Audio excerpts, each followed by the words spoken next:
Many small businesses are still reeling from the impact of the outbreak of COVID-19. The government and the private sector have since announced a number of interventions to SMMEs to help mitigate the impact. The National Youth Development Agency also announced its own intervention as a means to also provide a response for youth-owned enterprises. We're joined now via Skype by Waseem Carrim. He is the CEO of NYDA. Good afternoon to you, Waseem. Thank you so much for joining us here on the SABC News Channel. So firstly, talk to us about this National Youth Development Agency's intervention plan. What exactly is it aimed at?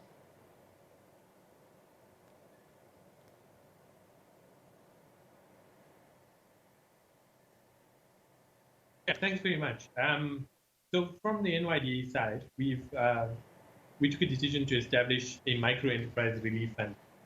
This was kind of against the view that a lot of the funds that had been established targeted more small and medium enterprises, and those kind of micro youth-owned enterprises and those in the informal sector seem to be a little bit left out of those processes. So our fund is small.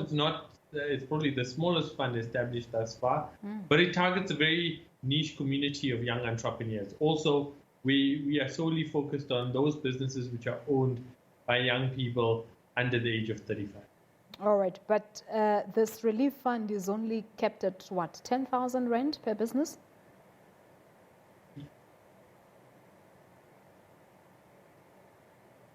Yeah, so once again, you know, it's very much focused on the micro enterprise community. So if you talk about a business that employs 1 to 2 people, and where the owner takes a little bit of profit for themselves and pays themselves every month, that's really our target community, this youth-owned enterprises. And thinking about that is to say a lot of these businesses during the lockdown would not have made any profit. They'd be forced to shut down. Some of them under level 3 are still not able to operate. If you think about hair salons and gyms. So we're looking at that 10,000 rand, not necessarily, getting the business or recapitalizing them, but rather subsidizing them for their losses, making sure the employees get something so they can continue to put food on the table, and make sure that the business is back once the economy starts to return to a semblance of normality.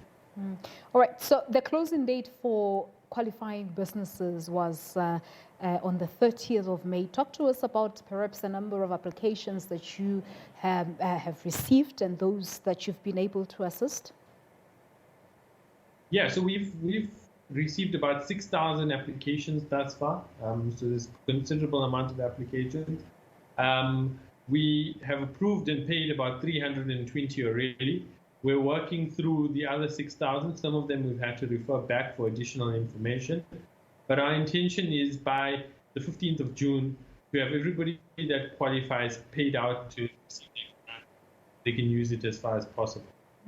But the impact of this COVID-19 has not necessarily gone down as much as the country is now on level 3, meaning that a number of enterprises may still be in need of this relief fund. Will you be looking at perhaps opening the applications again at a later stage, or this was the final leg of the NYDA trying to mitigate in this problem?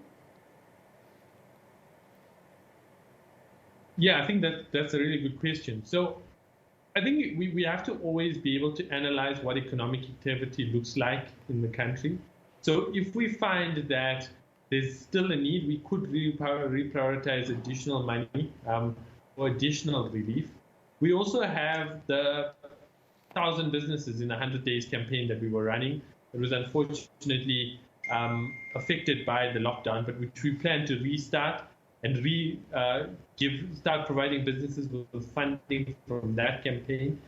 So businesses can still apply to the 1,000 businesses as well, which can also provide a much needed boost to operations for businesses that are able to operate from level 3 on. Yeah. All right. So in terms of those who got money, what happens in terms of, are there any measures perhaps to monitor how the money is spent?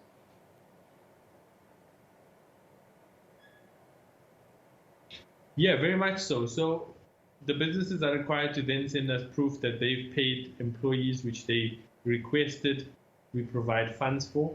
They also required to give us kind of a report of how they've utilized the funds that we've provided. So there is a process of assisting them.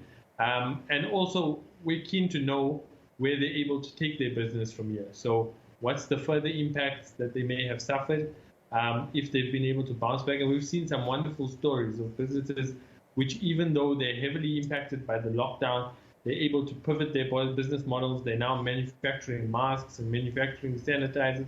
So there's some really good stories coming out of the program. All right, that's where we'll leave it. Thank you so much for coming through.